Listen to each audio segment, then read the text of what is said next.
Under a dense jungle canopy or severe weather, electronic surveillance degrades.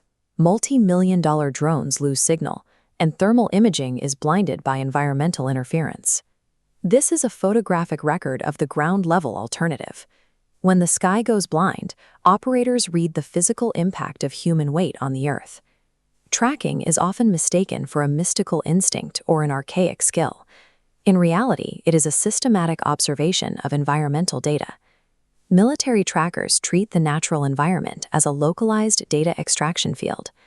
Through the study of microscopic changes in dirt and vegetation, an operator calculates precise biometrics. They determine a target's weight, their speed and physical state, and their tactical intent. When modern technology fails, the trained human eye serves as the only reliable intelligence-gathering platform in the field. Effective tracking requires deliberately piloting the visual system.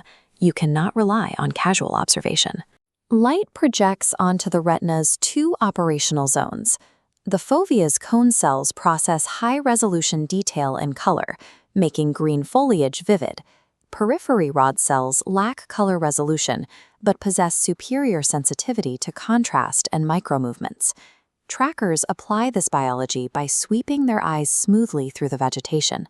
This utilizes peripheral sensitivity to catch slight anomalies before locking the central vision onto the disturbance for analysis. If you fail to mechanize your gaze, the brain's default filtering system will erase the exact microvariations you are hunting for.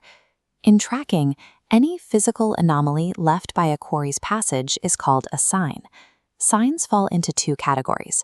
The first is transformation, the structural or geometric alteration of matter. The second category is discoloration, which involves chemical or state alterations in the environment. A compressed footprint or snapped branch are transformations. So is bottom sign, vegetation below knee height physically pressed flat in the direction of travel. If a rock is kipped over, it exposes dark, damped earth.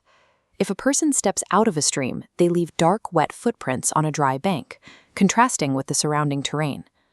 Discoloration provides high-value intelligence. Bright, frothy blood indicates a lung wound, while dark, tar-like blood points to an arterial injury in the lower body. Both categories are bound by a time bracket.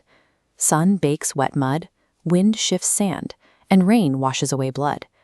By measuring how much a sign has degraded against local weather, a tracker calculates when the target passed through.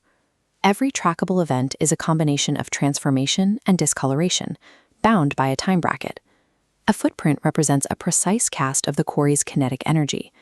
To maintain target lock through a field of multiple tracks, operators identify a specific recurring indicator, known as a key sign. This detailed cast in sand reveals specific geometry: heel-to-toe length, sole width, and tread layout. Unique markers like a chipped lug isolate the specific target. Additionally, the soil's compressed straight edge provides direct clues about the individual's physical weight. Isolating this specific sign transforms the pursuit from following a generic path into hunting a known individual. Beyond isolated prints, trackers analyze the relationship between sequential steps. A standard walking stride has a predictable length, with the toes pointing generally forward. Carrying a heavy tactical load alters this baseline. The burden forces the body to fight for balance, resulting in a shortened pace and footprints that point outward. Physical injury creates an even more drastic alteration in the pitch and depth of the spoor. A sprained ankle or leg injury produces a shallow, toe-heavy impression. The staggered hopping motion is a physical attempt to favor the uninjured leg and avoid painful heel strikes. By reading the stride length and the pitch of the foot, an operator knows the target's speed, load-bearing capacity, and injury status before making visual contact. In the field, signs often overlap. This image shows a chaotic visual field, where dry, rocky terrain creates significant visual noise.